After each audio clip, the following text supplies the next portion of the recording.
Podcast Central, el podcast de la Posta Central. Hola, ¿cómo están? Bienvenidos y bienvenidas a otro capítulo de Podcast Central. Esta vez invitamos a participar en este espacio al doctor Mauricio Cofré, médico de la Universidad de Santiago, infectólogo de la Posta Central y del Servicio de Salud Metropolitano Central, para conversar y conocer sobre la gripe aviar o influenza aviar H5N1. ¿Cómo está, doctor? Bien, ¿y tú cómo estás? Bien, también preocupado un poco por, uno ya ve en los medios de comunicación que todos los días hay noticias sobre esta nueva gripe y uno se empieza a preocupar, de nuevo a decir, ¿vendrá otra pandemia? Claro, o sea, ¿En qué como estamos? que, o sea, todavía no salimos de una y Ya entramos en en otra, como típico sí. de Chile. Bueno, sí, yo creo que hay que empezar a acostumbrarse a eso, en el sentido de que ya tener vigilancia.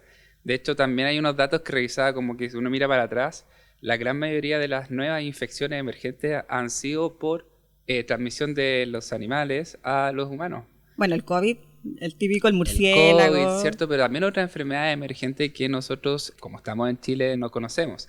Entonces, pero esto tiene que ver con una ecología del convivir, con los viruela del mono o Mpox. También viene de los mamíferos pequeños que La estaban gripe en porcina, en su tiempo. la gripe porcina. Entonces, si vemos la emergencia en los otros seres vivos, tiene una repercusión en nuestra, que nosotros también compartimos el mismo mundo. Claro. Bueno, el Ministerio de Salud hace algunos días confirmó el primer caso en Chile de gripe aviar en humano, reportado en el norte del país. Un hombre de 53 años con un cuadro de influenza grave. Y yo creo que hay que partir por lo básico, doctor, que nos puede explicar qué es esta influenza. La influenza aviar es una enfermedad, cierto tipo de influenza, o sea, por un virus influenza que ocurre principalmente en las aves. Digamos que el virus tiene características determinadas que hacen que se transmita y enferme principalmente a las aves. Esto no significa que no pueda enfermar a otros animales, ¿cierto? Mamíferos, ¿cierto? O incluso nosotros mismos, pero la posibilidad es muy baja. Tan baja que incluso la OMS le ha dado la categoría de que tiene un bajo riesgo epidémico para la población humana.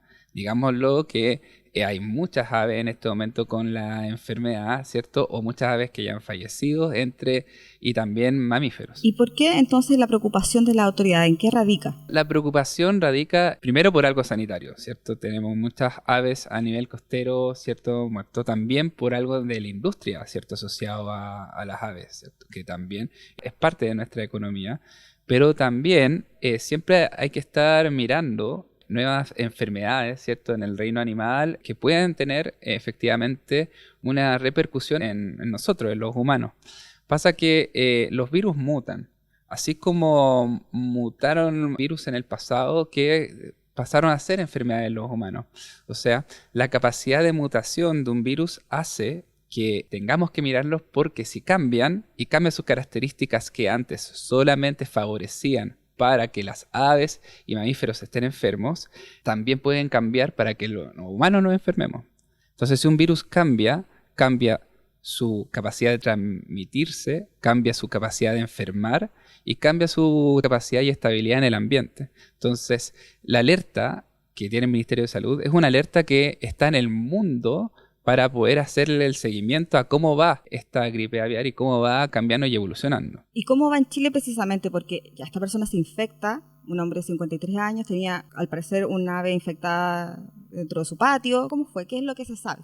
También es interesante y se han hecho muchos estudios. Voy a recordar que, o sea, no se han hecho muchos estudios, sino que se ha estado mirando para atrás los casos, porque el seguimiento de la gripe aviar acumula como 800, 900 casos, lo cual para una infección es poco, es poco.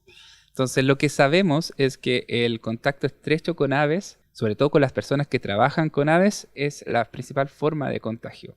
Entonces, hay que mirar bien los antecedentes porque si tú trabajas con aves es porque tienes un riesgo elevado porque estás en contacto permanente con las aves, con las deposiciones de las aves, con mucosidades que puedan tener este animal. Ahora también hay capacidad de contagio a mamíferos, ¿cierto? Acuáticos. Por lo tanto, si estás en contacto con ellos también en el mar, ¿cierto? Si eres pescador, por ejemplo, también tienes riesgo. Podríamos ocupar algo similar al COVID, ¿cierto? Que tiene que ver como con mantener el metro de distancia, utilizar mascarilla para los trabajadores y trabajadoras de estas áreas. Y esas son parte de las recomendaciones internacionales. Los trabajadores y los trabajadores de estas áreas económicas utilicen elementos de protección personal como mascarilla, guantes, delantal y después las eliminen. Hoy día, entonces, más que la preocupación de que el contagio sea de persona a persona, es como que estas aves se están contagiando a otras especies del ecosistema y a través de ellas se están contagiando a los humanos. Puede ser que nosotros podamos contagiarnos, pero también el contacto con las aves también es importante en los casos de los pescadores. Casi todos los casos ha sido principalmente de contagio con aves. Casi todos los casos de este brote de gripe aviar de este año 2022-2023. De momento hay los casos de China, Camboya, Estados Unidos, ¿cierto? Ecuador. Hubo una explicación, hubo un contacto, ¿cierto? Con aves de corral o aves de patio. Y en este momento, si uno revisa los datos de la CDC, hay más de 60 millones de aves de corral, que son las que se han testeado, y de las aves nativas también se han testeado bastante, y es como en sí, pese a haber más de millones y millones de aves con esta enfermedad, llevamos de momento 6 casos en humanos. Hablábamos fuera, antes de que partiera la entrevista, del ave que trajo la enfermedad a Chile. Más que el ave que trajo la enfermedad a Chile, no sé si la trajo solamente a Chile. O sea, hay que mirar las rutas migratorias, y aquí hay bastante, tal vez, en la parte de los veterinarias pueden saber más de eso. Pero, por ejemplo, si uno lee y compara qué tipo de aves están afectadas en relación a los previos brotes de gripe aviar y los reportes que hay de la Sociedad Europea, vemos que principalmente son gaviotas. Y dentro de los tipos de gaviotas, esta gaviota de cabeza negra, ¿cierto? La gaviota de Franklin, es la que se ha testeado y la que ha estado con mayor positividad, y eso lo hace diferente en relación a años anteriores.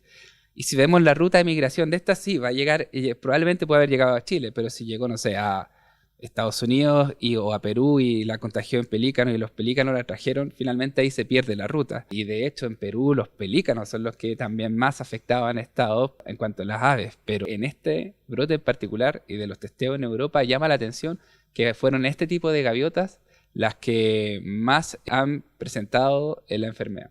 Doctor, y para las personas común y corriente que van a la playa, por ejemplo, ¿qué tienen que tener atención? ¿Algún factor de riesgo? No sé, como vio algo extraño en un ave o en un mamífero, Claro, un lobo ojo mar. que habitualmente como como son aves, ¿cierto? Migratorias, la estamos asociando a su principal vector, ¿cierto? Que es la migración de las aves, ¿cierto? Y estas aves contagian a otras aves y contagian a mamíferos. Pero hay tal vez que ampliar un poco la mirada y si uno ve, por ejemplo, la página de web del SAC, hay testeado corrales de aves de cordillera a mar. O sea, por ejemplo, yo pondría precauciones también en todos quienes estén en contacto con aves de corral, de patio, domésticas, y también efectivamente si tú vas a la playa y ves un ave con un comportamiento errático, ¿cierto? Como que vuelen de forma desorganizada, que estén como con su plumaje erizado, que tengan secreciones. Disculpe, escuchaba una pregunta hoy día muy, Sí. quizás muy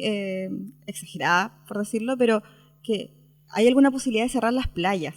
¿Cree que es necesario? Porque quizás es un escenario muy alarmista, pero igual es una pregunta que hay que hacerse. Yo creo que de momento la autoridad sanitaria está analizando todos los datos en relación a si es necesario cerrar o no cerrar una playa.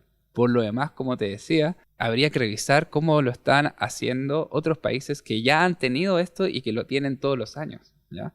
Cerrar una playa, yo creo que va a tener una medida en relación a la cantidad, ¿cierto?, de aves infectadas o de mamíferos infectados, y tampoco sé si tiene tanta efectividad como en realidad encontrar a los cadáveres, ¿cierto?, y sacarlos y tratar de eliminarlos de forma adecuada. ¿Es posible controlar esto? Esto no es nuevo. Ya hay reportes de gripe aviar desde 2016 o incluso antes. Habían alertas desde el Ministerio de Salud desde el año 2010. O sea, esto también ha pasado incluso antes acá, en Chile. Que no hayamos tenido caso también es otra cosa. Pero, por lo tanto, yo diría esto se ha controlado antes. Ahora, tenemos distintos tipos de estrategias y aparte de testear a las aves también y evitar el contacto de las aves de corral o evitar el contacto con aves, ¿cierto?, infectadas. Existen distintos tipos de estrategias desde el punto de vista más veterinario que van eventualmente guiadas a controlar la enfermedad. O sea, yo creo que... Vacunar, por ejemplo. O sea, claro, o sea, estamos en condiciones de tener una vacuna, sí. Existe la bioingeniería, ¿cierto?, para tener una vacuna y efectivamente cortar la transmisión entre animales, como pasó antiguamente en el MERS, ¿cierto?, uno de los virus coronavirus, en donde una de las soluciones fue vacunar a los camellos, que eran quienes transmitían la enfermedad también entre las personas y camellos. Entonces, tenemos distintas estrategias para poder detener una enfermedad con potencial humano bajo, ¿ya? Entonces yo creo que lo principal va a tener que ser una decisión hasta económica, que es lo que vamos a hacer, toda la industria asociada a las aves, y también en cuanto a ecosistema, porque también si se nos contaminan todas las playas y mares, también eso también tiene una repercusión, y otros animales, o sea, se han testeado hasta osos con la enfermedad, o sea, y la padecen, hasta zorros que comparten el ecosistema de las aves en Europa también han tenido la enfermedad. Los mamíferos son los más afectados también.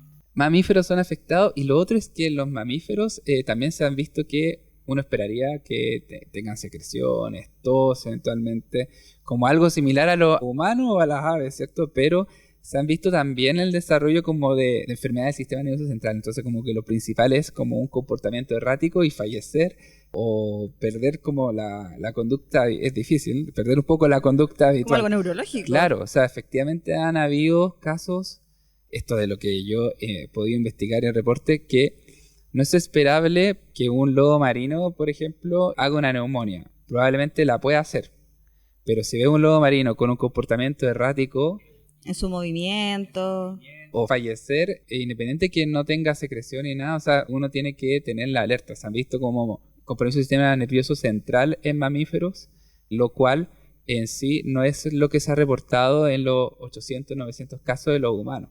O sea, en los humanos solamente hasta ahora son casos de influenza, y eso es comparable con cualquier tipo de influenza como el COVID, por ejemplo, en temas sintomáticos. O sea, en los humanos se ha comportado como un compromiso respiratorio en los humanos.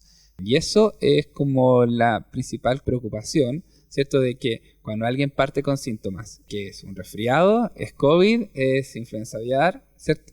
Probablemente en este momento lo más probable es que sea un resfriado común o COVID, en el momento en el cual estamos circunscritos.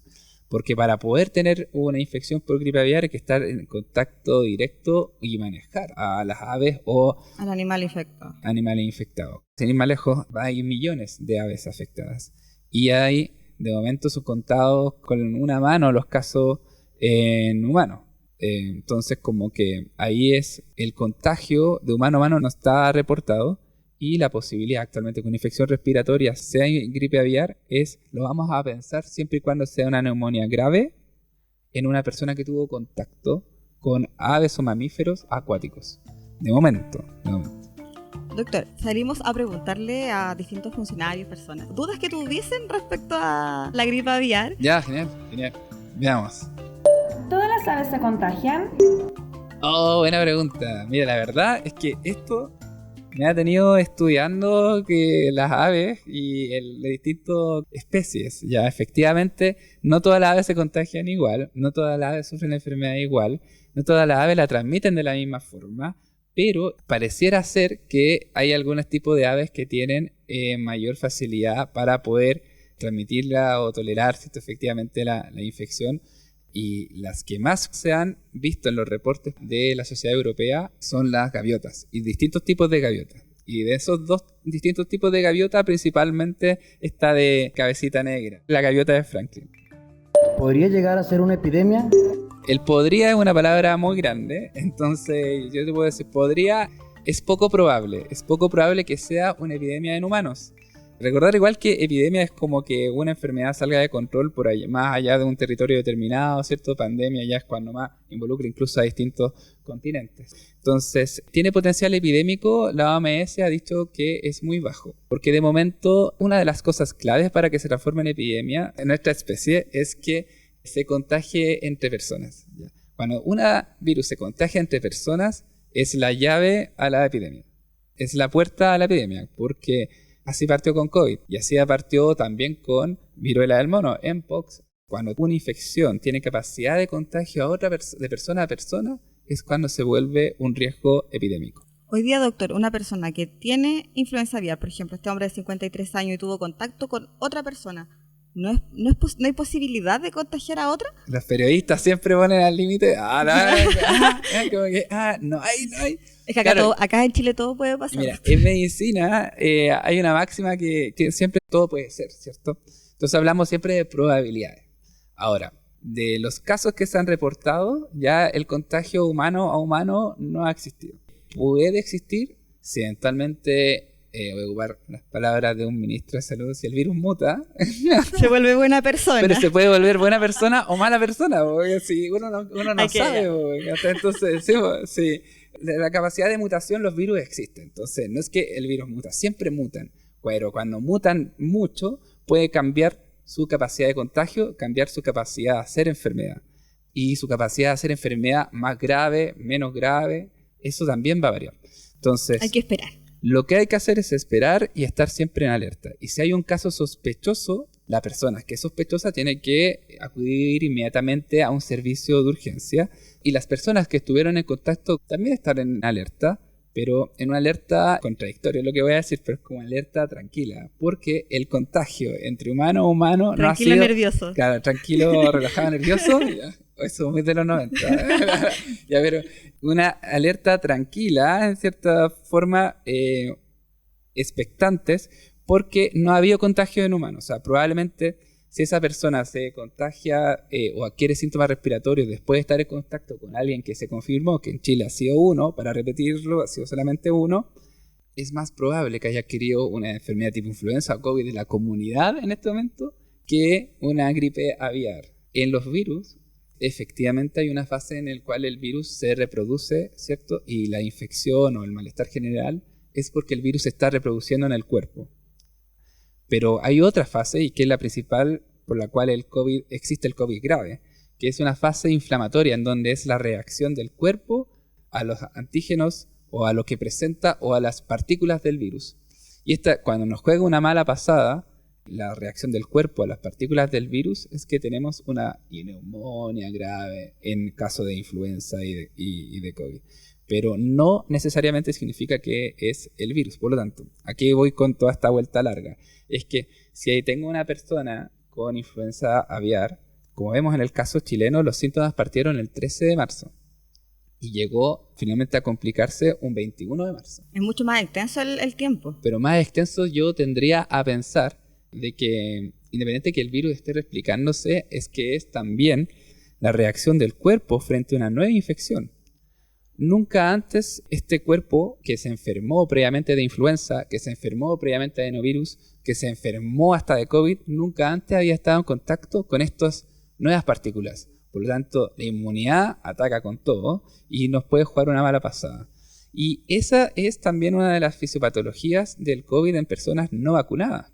Las personas no vacunadas hacen una infección más severa, pero hacen una infección más severa siendo que es para el mismo virus. Entonces, porque las defensas no están acostumbradas y reaccionan de forma severa. Si es el mismo virus, ¿qué diferencia hay entre una persona vacunada y no vacunada? Es tu previa exposición, que te preparaste en un ambiente controlado, dígase vacuna. Súper claro. Tenemos más preguntas, doctor. Si mi gato se come una ave infectada, ¿se puede enfermar? Se puede enfermar. O sea, se puede enfermar y ya hay gatos testeados, hay gatos que tienen la enfermedad. Ya, ¿en serio? Como, sí. O sea, de verdad que nos llevemos al gatito a la playa. O sea, como no hay, es que el gato es un mamífero, nosotros también nos podemos enfermar, pero si te comes una ave infectada, muy probablemente tú también te puedes enfermar. Estoy sorprendida con esto. O sea, pero como una ave, se come una ave infectada cruda, porque en realidad no quiere decir que no comamos aves, como que vuelvo a repetirlo. Pero si un humano se come un pollo infectado... Me pongo en el caso del gato. Volvamos al gato, sí, volvamos al gato. Si yo soy ese gato que se come esa ave, ¿tengo riesgo de infectarme? Sí, si ese es el riesgo, el contagio que ha habido en las personas, son personas que manipulan las aves de muy cerca. Y ese es el principal riesgo.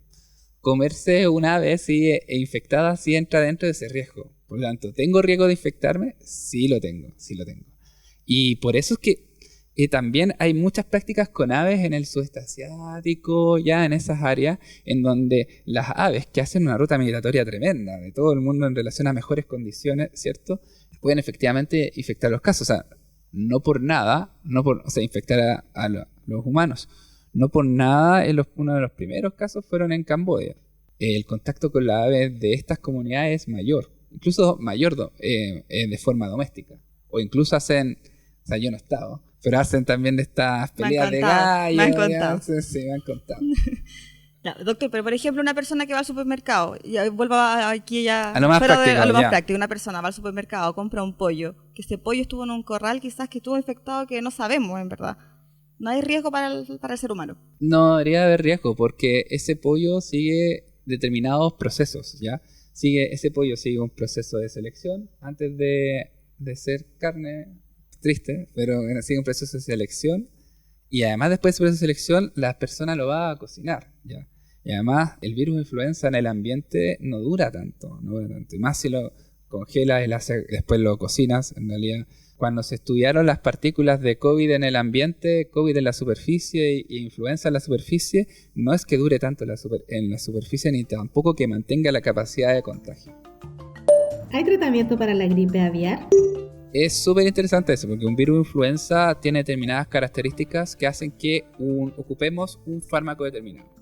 Ese fármaco determinado lo ocupamos en todas las influencias respectivamente. Entonces, ¿existe un fármaco que indicar en las personas? Sí, existen fármacos, los mismos para influenza, y lo importante es partir temprano, ¿cierto? El tratamiento. Por todo esto que hablábamos, que parte de la enfermedad es principalmente por las defensas de uno contra el virus, más que el propio virus. Pero son tan poquitos casos que yo no sé si lo llamaría, esto es como muy personal, como un tratamiento tan efectivo si aún así tengo un 50% de letalidad. Entonces, ¿lo considero un tratamiento efectivo? Si tengo un 40% de letalidad. ¿Lo considero? No lo sé.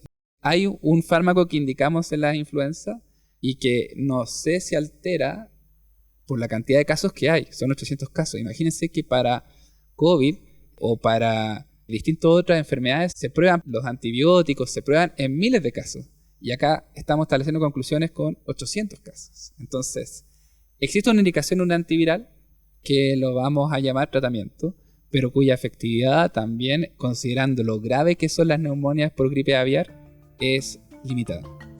¿Se puede comer un ave vacunada? Se puede comer el ave vacunada. De momento no hay una vacuna, ¿cierto? O sea, hay vacunas que se aplican en la población animal, ¿ya? Entonces como que eso ya lo vivimos, o sea, ya comemos aves vacunadas. O más que aves, animales vacunados, ¿cierto? Por un tema también sanitario. O aves intervenidas. De hecho, por eso es tan importante también los antibióticos, ¿cierto? En nuestra población animal, ¿cierto? Que consumimos. Yo creo que no genera muchas diferencias en este momento con la evidencia disponible. Y por otro lado, la vacuna que se realice tiene que ser específica para la gripe aviar. ¿Por qué?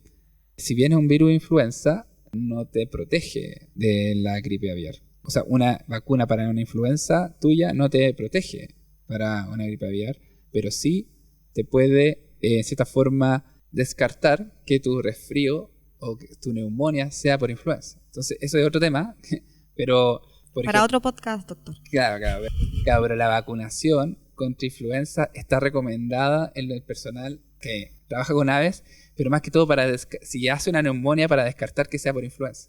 Bueno, doctor, muchas gracias por responder todas las preguntas. Yo creo que igual que a medida que vaya avanzando todo esto, en esta espera tranquilo, nervioso, como dijo usted, van a ir surgiendo muchas más preguntas. O sea, vamos a ir viendo. Lo importante es que existe todo un sistema de información montado tanto en nuestro Ministerio de Salud, OMS, las sociedades de microbiología e infectología de Europa. O sea, siguiendo con este sistema de información integrado, nos da bastante seguridad de que vamos a estar actualizados con lo que esté pasando de influenza aviar, influenza COVID y así otro tipo de enfermedades. Bueno, y reiteremos los números, doctor, porque en caso de ver una ave extraña, todo lo que ya hemos escuchado, un mamífero actuando o muerto, no sé, a la orilla de la playa, Pero lo primero es alejarse no un metro y poner la toalla un metro al lado, sino que es como salir de ahí. Salir del lugar. Y llamar, bueno, tenemos el número del Ministerio de Salud, que es el 600-360-7777, o en la página web del Servicio Agrícola Ganadero, el SAC, www.sac.gov.cl. Así que esas son la línea directa para poder denunciar estos casos. Sí, sí, es importante poder, porque la información en sí no es crucial para tomar decisiones, así que como que ya hay casos hasta en Puerto Montt, o sea, como que ya todos los chilenos y chilenas tenemos que estar pendientes de cómo va evolucionando esto. Seguir las indicaciones de la autoridad. Sí, la indicación de la autoridad, bueno, porque nuestra autoridad está en constante relación con los organismos internacionales, eso también es muy rescatable. La muestra del paciente de Antofagasta se va a enviar a los laboratorios que colaboran con la OMS, así que entonces estábamos todos conectados. Bueno, doctor, muchas gracias nuevamente y a ustedes gracias nuevamente por escucharnos, por seguirnos en nuestras redes sociales y los invitamos a ingresar a Spotify y oír nuestros otros capítulos, los capítulos anteriores. Estamos en Facebook como Hospital de Urgencia y Asistencia Pública, en Instagram como Posta Central, en Twitter como UAPosta y en TikTok como Posta-Central. Un abrazo y nos escuchamos en una próxima ocasión.